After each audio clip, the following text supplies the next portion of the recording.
Hello, everyone. Welcome to our show. I'm Ray. And I'm Crystal, and we are students of astrology, candidly musing every week on what's new. For those just joining us, we like to go over the transits and themes and kind of talk about our experiences with them. We release every 2 weeks on Saturdays. And um today we'll be talking about the transits from December 15th until December 31st. Transits we don't talk about will be posted in the description. So So follow along to learn with us. so Ray, how are you doing so far this week? Pretty good. It's funny because we just talked the other day and recorded our catch-up episode. It feels like even in that short amount of time, there's still I so many know, things it's that only been 2 days, and like already so much has happened.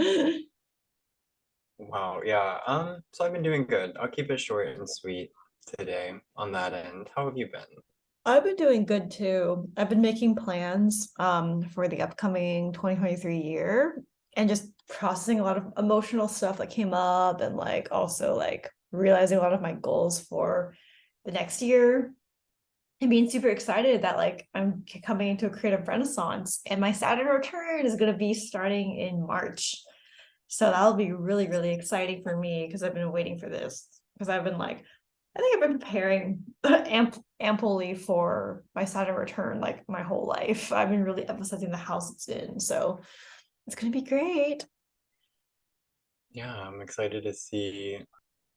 I don't have any close friends that I've got to like witness and like be friends with before and after. I have friends that have, already had one or two, and I have friends that have, maybe recently had one, but I wasn't super close to them to like see or hear about it. So I'm kind of excited because I don't know how mine's gonna go. So yeah, we are doing this bi-weekly now, which means every 2 weeks. And so we're going to be doing transits for 2 weeks at a time. Yeah. So this is gonna be our Um, last episode of 2022. oh, wow. I didn't even think about that. Yeah, because we are halfway through the last month of the year. Isn't that crazy? I literally just sat here and wrote down all the transits until December 31st and didn't put two and two together that that's what that means. Tends to happen around these parts. But anyways, yeah, let's talk today about the transits that are coming up if you want to start. And we'll have like all of them in the show description, but we'll just emphasize the ones that you'll probably feel more prominently. Yeah, yeah, because there's a lot that we could talk about, but I've kind of wanted to narrow it down to maybe the most relevant or the most helpful ones. So this is from the 15th to the 31st of December. The first one actually starts on December 20th. That is when Jupiter enters Aries.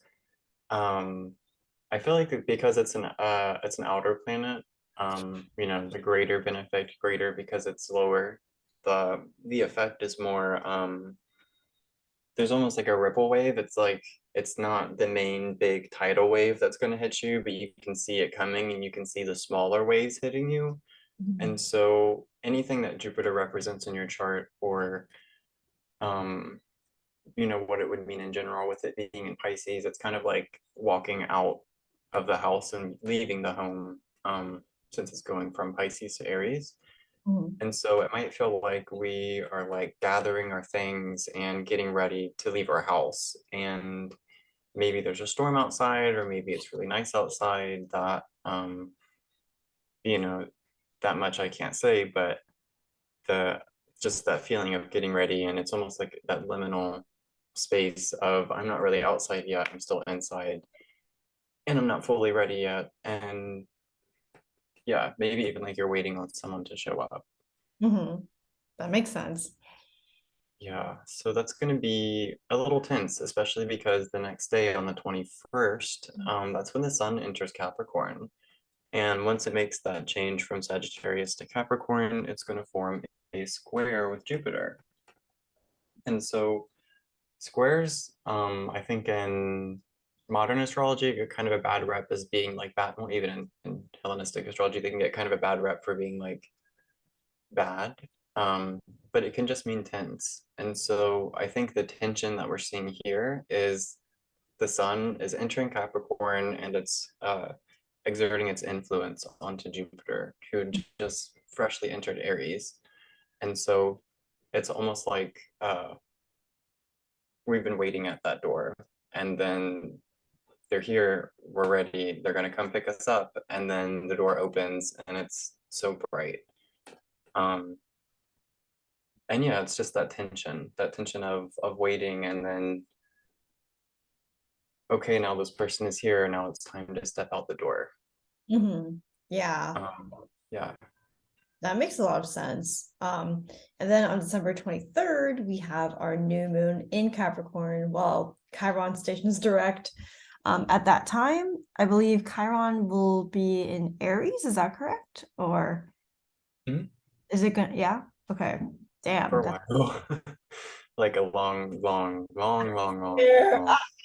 It's a loose time. start. Yeah. And then December 29th, we also have Venus and Mercury meeting up in Capricorn as Mercury is stationing retrograde. So yeah, a lot of transits in cardinal signs. In fact, most of them are just cardinal signs. And there's been a lot of talk on Twitter about like cardinal sign energy just being blasted by this little window into things. Mm. As a cardinal sign myself, because I am a Capricorn sun, my birthday's on January 19th. This is going to be an interesting, hopefully not too trial ridden time for me. Thanks for the reminder. I have almost everything, almost like literally almost everything in Aries, Libra, Cap, or Cancer, which are the cardinal Oh my signs. gosh. So how are you feeling about all this then? I mean, it's definitely been a big change. It feels like, kind of last week slash earlier today, listening, depending on when you're listening. We talked about the garden and part of it being kind of uprooted. And so it feels like there has been this big change um, already.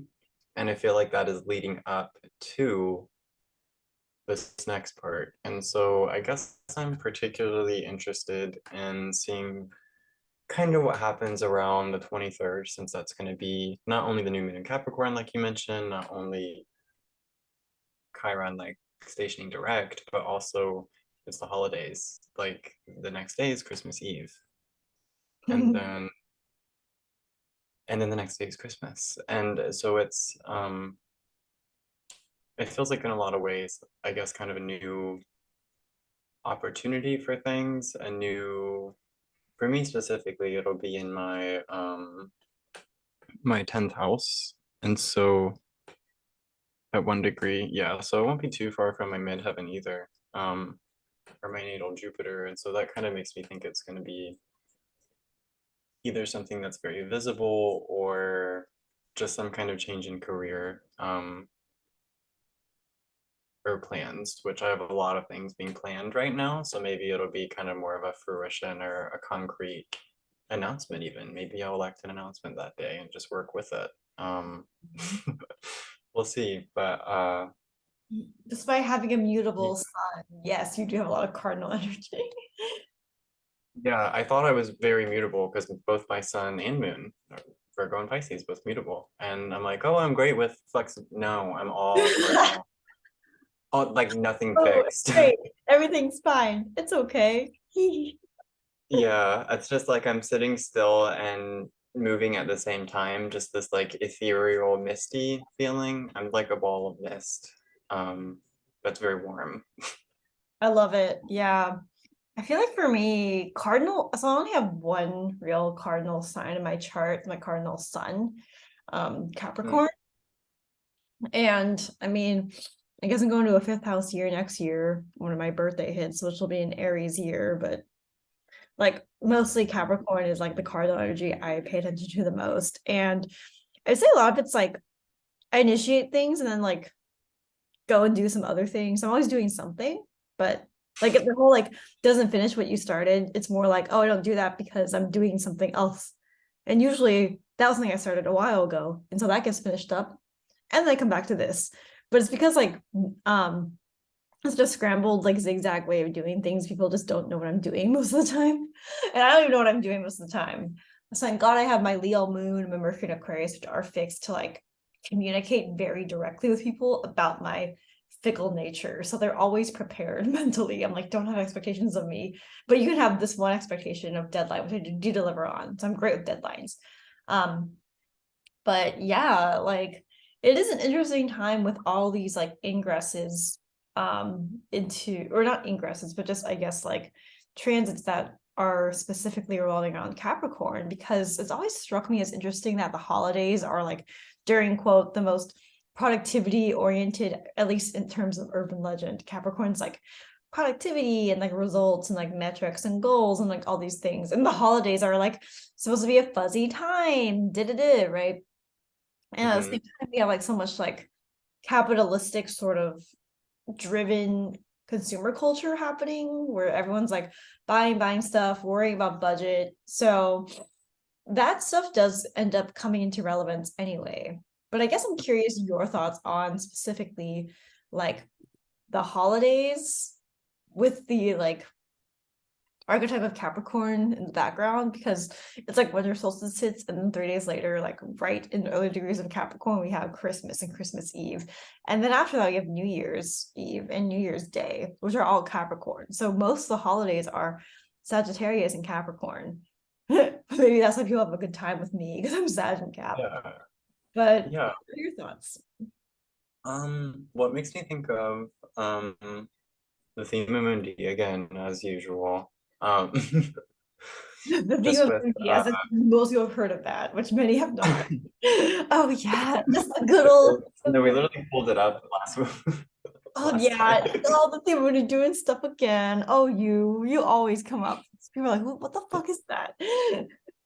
Such a good learning tool. You really can just come back to it with different thoughts and apply so many different things to it. So yeah, I guess my thought is kind of how when you were talking, I was thinking about how Saturn was kind of operating within, even though Saturn is about boundaries and is the further and used to be seen as like literally the boundary of the universe itself, of the solar system itself, because that was as far as they could tell. Um, it's almost like in the chart and the way it's laid out with um, Capricorn and Aquarius being surrounded uh, by Pisces and Sagittarius. Um, it's like it has to operate within those confines. And so Mhm. whenever you're in like a Saturn ruled sign, it's the darkest time of year. That's why it's the theme of Mundi is laid out the way it is because Saturn is opposing both luminaries because it's literally the darkest time. And so when you're in Saturn Sagittarius the season, sun. yeah. My Capricorn, Saturn, my Leo moon, sun. Oh God. Yeah, it's a sun that has to like fight, not even fight, but a sun that has to learn how to balance night and day because it has to succumb to the fact that there's equilibrium there. And Capricorn is the time of year where darkness is starting to stabilize, and light is starting to, I think, continuing to decrease maybe. But Sagittarius is when that starts. And so there's some kind of fall from the light or fall from or decrease in light during Sagittarius season. And that's part of, I think we just talked about this, didn't Mhm. we? About like how that also makes up for like the optimism of Jupiter and like that Mhm. fulfillment and optimism. Yeah. Uh, so in relation to the holidays, it kind of feels like um, it's something that is portrayed as being very cheery and very, family oriented. And at the same time, there's this harsh reality of, these capitalistic expectations to be able to spend a lot of money and in turn have enough money to spend. And if you can't do that, then to make something and to give something and to commodify and have, this exchange and this economy, this unspoken economy even. And I think it brings out like the things that were in the dark are being brought to light because darkness has more room during this time of year. Mhm. And so we're being confronted with family, we're being confronted with our financial Wow, your situation. family are dark. What? I had no idea. Well, I think whenever there's a big family gathering, things come to light that maybe wouldn't have came to light if all the individual pieces were separated. Mhm. Um, so yeah. So especially with even with people that have Sun in Capricorn, and this would be a good maybe question for you is do you feel like that is kind of like the vitality of having to, and I don't even like using the wording like wrestle or fight with darkness, but just like accepting and balancing it as part of the natural Mhm. order of things, just Yeah. like light is. See, it's really hard to like attribute like what about certain parts of my personality and like way of going about things can be attributed to like my strong Jupiter with all the Sag energy or like my Sun and Cap, um, Mm. which is technically kind of ruled by a Saturn and Pisces, which is also Jupiter. Yeah, it's probably all Jupiterian. But what I will say that I really resonate with is that Capricorn's kind of like it's actually a theme we were talking about earlier briefly before we were recording this, where like because I went through hardship like in the last honestly few decades of my life, I never take for granted a single good thing that happens to me. Like I always can put it in perspective, which is why I'm very patient with people and I'm very good at like being gentle and appreciative and grateful and like saying like how I feel like in terms of like my desires and like being sincere. Like, sure, I have trauma, but I also like never lose sight of what's important. So, like, most people are like surprised that like I don't get mad easily. And if I do, I don't stay mad. Like, I'll get like annoyed, but like I will like consciously be able to set my boundaries without being abusive because I know what it's like to protect myself, but to also like not have connection and not be able to not see that every like time I have friends now, I can still remember when I didn't. And I can still remember like believing that there was better for me out there. And so it's kind of like this whole idea of like you can't have light without or you can't understand what light even is without darkness. Like there is like this necessary duality to like how one experiences life. Like if your life is always so easy, then you wouldn't appreciate pain in a certain way that you never take for granted it. And at the same time, all you ever knew was pain and there wasn't like relief, you wouldn't really have the will to go on. So for me, I have come to this place in my life where I don't want like to be an overnight success or to get something easily. Okay, never like maybe some money for groceries, maybe come a little easier would be good. But like overall, like a lot of things I want to work on are process oriented as opposed to goal oriented because I feel like if I can feel secure in my process, I can handle whatever comes my way. The process is what really matters. I'm not scared of things like death or uncertainty right now. Like I'll be scared, but it won't like consume me because I'll be like, I will just face it like I faced everything else in my life. I had to learn like trial by fire.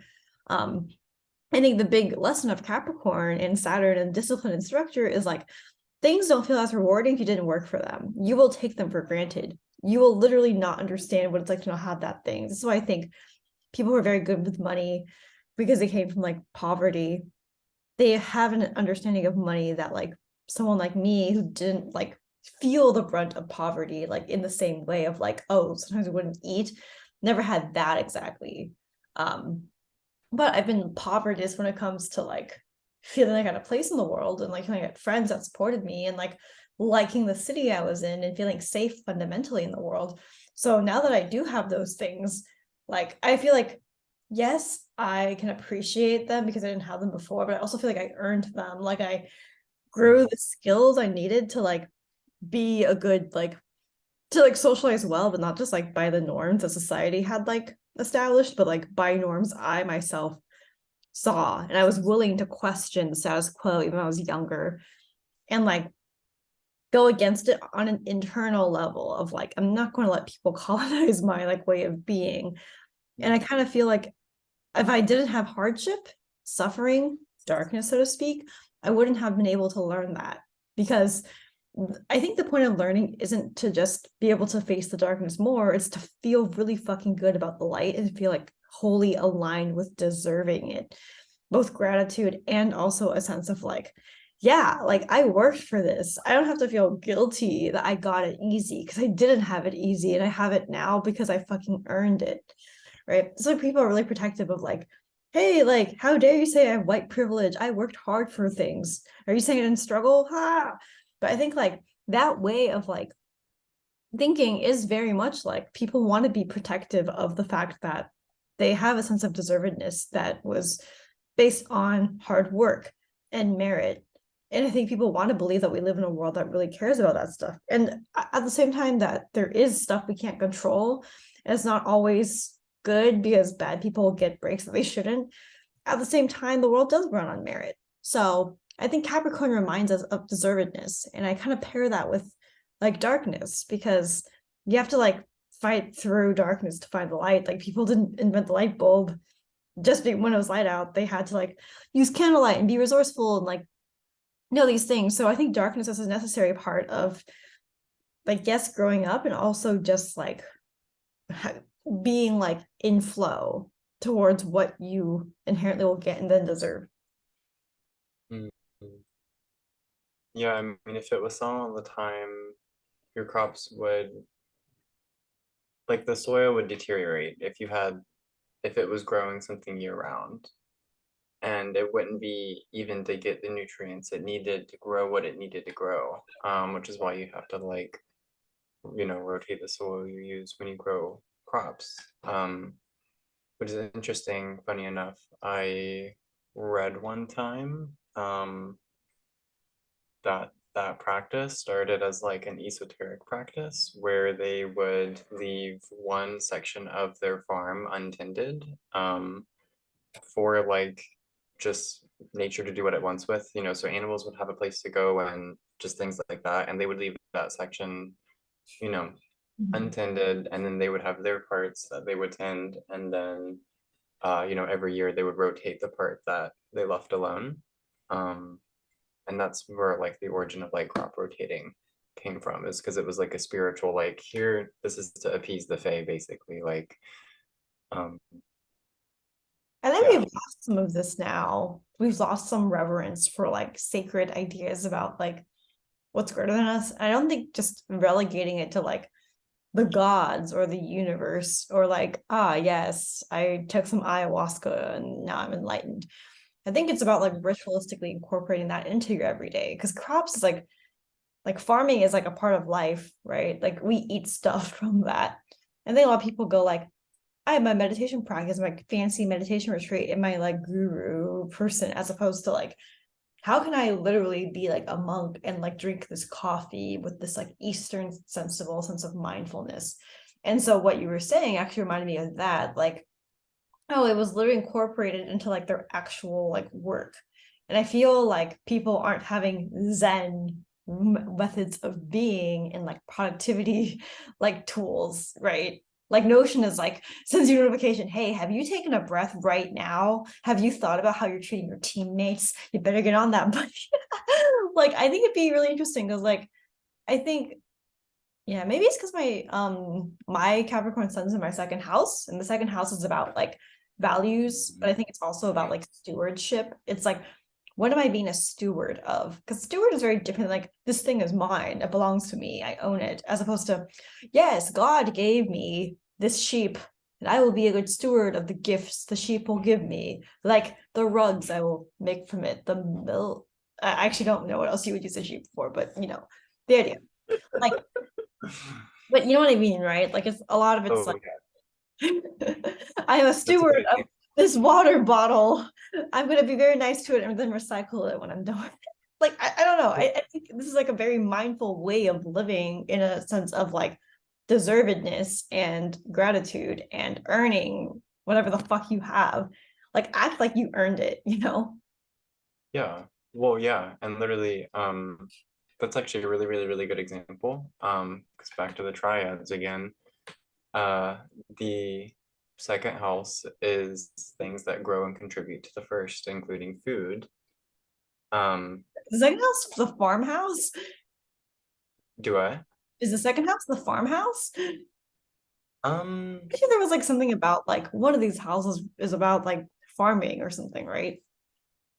yeah. I mean, the second I think that could be food production. That's a little bit more mundane astrology. I typically work with more like personal kind of psychological kind of astrology. Um, but yeah, there's definitely I could see that being an argument, maybe the fourth house being an argument for that too. Mhm. Um, I have seen Taurus rule the sixth house and that coincide with volunteer work at a farm. Um, yeah, and then the manager of the farm have Taurus in their 10th house. Um, so that was pretty interesting. But yeah, there's sorry, I lost my train of thought for a second.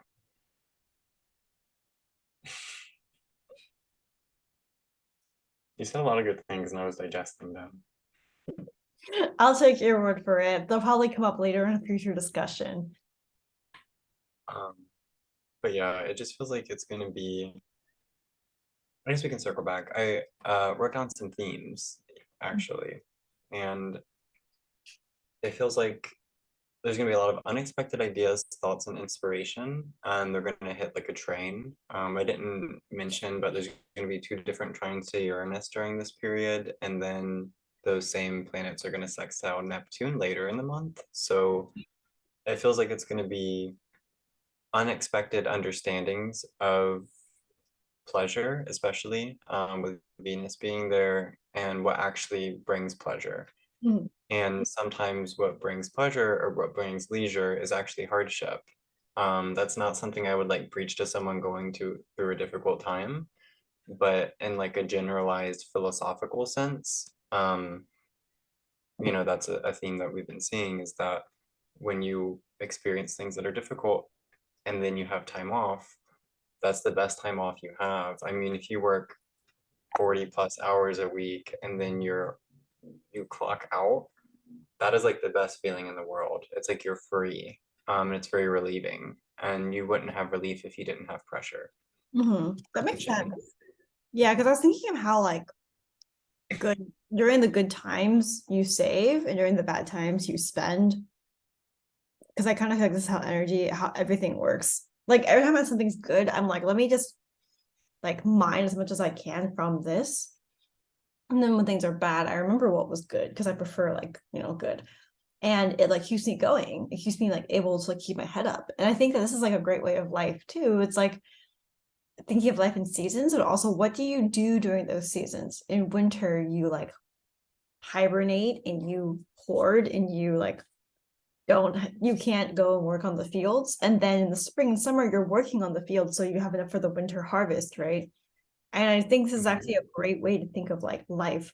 And people don't think of it as like when you have a good day, you have to capitalize on it to have enough for the bad days. And I think that like the reason I was able to move to New York and like adjust so quickly was because I literally spent like 4 months when I was still in LA preparing mentally because I was like, I am not in transit right now, but I soon will be. I am doing every single day is me mourning this place, is preparing to transition. And then when I did, I was like, cool, like that wasn't that hard. And then when I got here, I was also like preparing myself, like, hey, it's going to be hard. Remember what you've worked for and what you are creating here. And I had this like whole document like compiled for remembering all those things. And some I think that's why I'm like with darkness, I'm like, I remember the light now. Because again, like not taking the light for granted makes me then able to face the darkness better because I don't forget what the light looks like. Like it's like I think this is I- what to remember, yeah. And I think when you're going through a hard time, even if I don't know, I guess if you are able to just do your best and accept that sometimes difficult periods are inevitable and it's not necessarily your fault. Because I think along with the mentality of us earning our freedom or earning our relief can come with the guilt of if there's not relief, it's our fault. Mhm. It's hard to see that nuance of maybe sometimes it is your fault, but other times it is just of life that you're in. And if it is your fault, then that's good because it means you have the power to relieve yourself, pardon the expression. And if it's not your fault, then it means it's temporary and that something else will come inevitably. And so there's kind of comfort in both, whether it's, your own doing or not. Mhm. Yeah, exciting. All right. Were there any other insights you wanted to share for this upcoming next 2 weeks? Um, I guess just on the note of like unexpected ideas, maybe inspiration or thoughts hitting like a train. It might be new ideas on what actually brings unity and connection. It might Venus feel and illogical. Mercury. Yes, Mercury and Venus are doing a lot. They're kind of dancing with each other right now. Um, while Venus, and then Venus starts retrograding at the end of the month. So it's like the question to be asking is not, is it logical? It's, is it healthy? It doesn't matter what happened before. Past, experience is not, it's not something to forget, but it's not something to, it's not knowledge to use to pay forward. So yeah, just kind of wondering, is it healthy? And if it's not, how could it be healthy? And kind of just working with that rather than trying to think about it too hard logically, I think will be kind of the things to keep in mind. Mhm. Yeah, I think that it's like Saturn, boundaries, but also like inspo in some ways, because Mercury and Venus are still like those planets that help you get the stuff you want, help you really Mm. feel fuzzy and warm. And then Saturn's like, but don't overdo it, kid. For your own. Yeah, So yeah, seems like we'll just have to be really good with like fathering ourselves as, you know, time goes on. But yeah, this is a great, like, it's gonna be a great, interesting next year. 2023 is gonna be when Saturn goes into Pisces and Pluto goes into Aquarius. And the nodes will also shift to Aries and Libra. So it's going to be a really freaking interesting year next year. And I'm really excited that this year's over, but I also feel like it was like the best year of my life. So like kind of sad it's over, but excited for the future ones that it brought me. So yeah. Well, maybe you didn't peak. Maybe you're still going uphill. it only gets better from here. All right. Okay. Well, this was a great episode, and we will talk to you guys in 2023. Yeah, happy holidays. Okay. Bye bye. Bye.